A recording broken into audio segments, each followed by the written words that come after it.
कर्पूरगौरं करुणावतारं संसारसारं भुजगेन्द्रहारं सदा वसन्तं हृदयारविन्दे भवं Bhavani sahitam namami. The meaning of this beautiful lore is, I bow to Bhavani as well as to Lord Shiva, who is as white as camphor and who is the essence of the world. He is the one who wears a garland of a large snake and the one who is always dwelling in the lotus-like hearts of his devotees.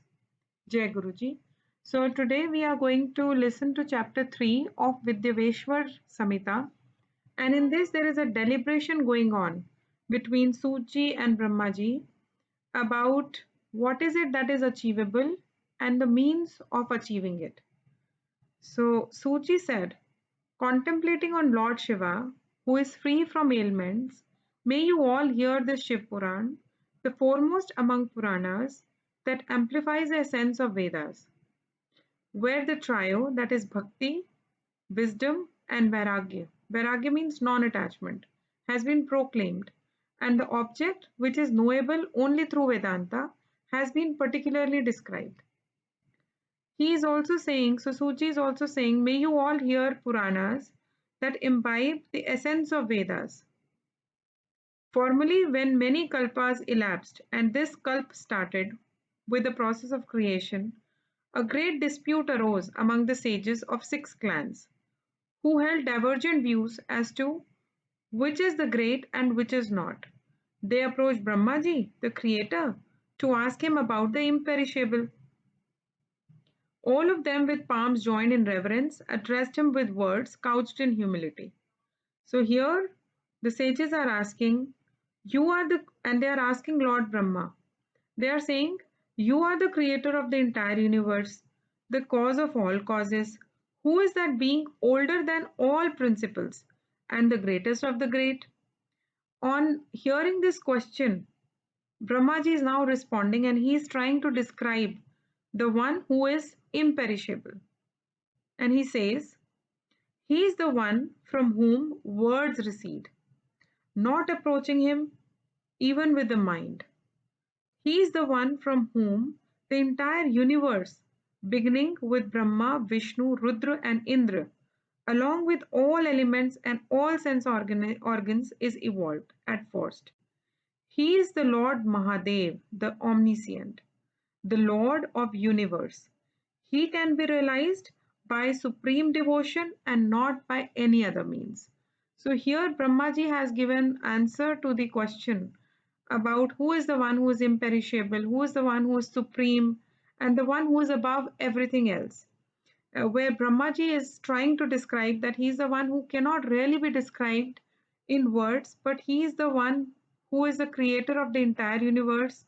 He is the one who actually created Brahma, Vishnu, Rudra, and Indra, and he is the one who is named as Lord Mahadev.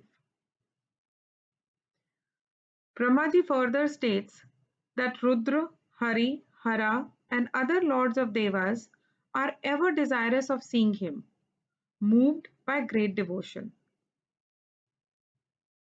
Devotion to the deity is due to his grace, and his grace is due to devotion, just as the seed gives rise to sprout, and the sprout produces the seed.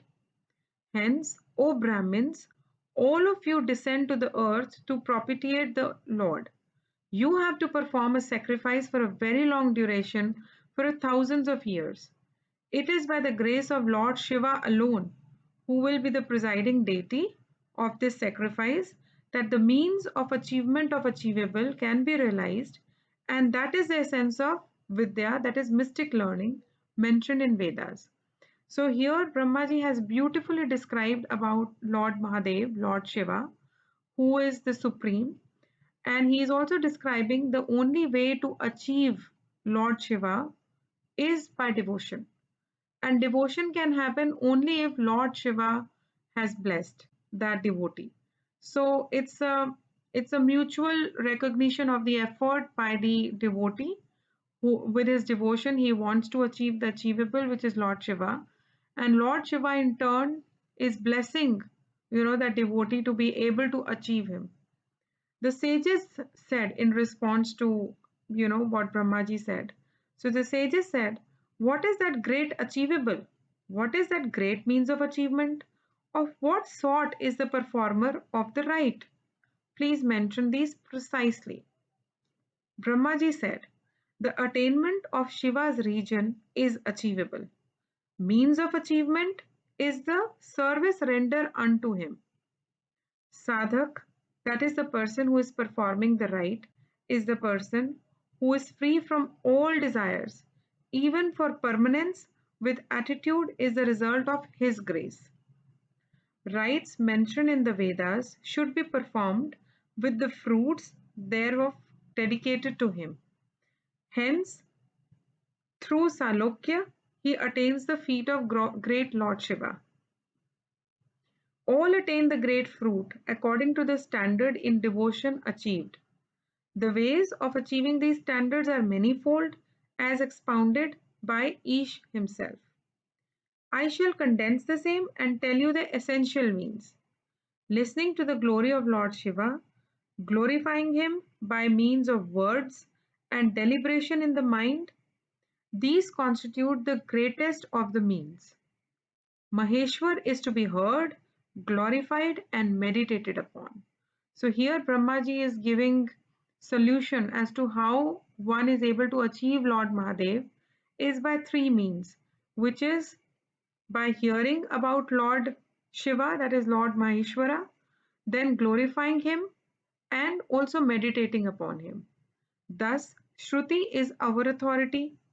Resorting solely to this great means, all of you attain the achievable. Regarding visible things, people see with their eyes and begin their activity. Concerning the invisible, everywhere they know through the ears and activize themselves. Hence, Shravan, that is listening, is the first right. So, what is the first way to be able to achieve Lord Mahadev? Is by Shravan, that is listening about Lord Shiva. The intelligent scholar must listen to the oral explanation of the preceptor and then practice the other rites, which are the second one is Kirtan, that is glorifying, meaning talking about Lord Shiva, about his stories, about his good things, everything about Lord Shiva. And then finally, it's Manan, that is deliberation. When all the means up to Manan are well exercised, Shiva Yoga, that is unification with Shiva, which is also called as Shiva Yoga, results gradually through Salokya. All the elements of the body are nullified and supreme bliss is realized. Painful indeed is the process, but later on, everything becomes auspicious from beginning to end. Jai Guruji. So that's all for today, and we shall initiate chapter 4 next time, which will talk about the excellence of listening and deliberation. Jai Guruji.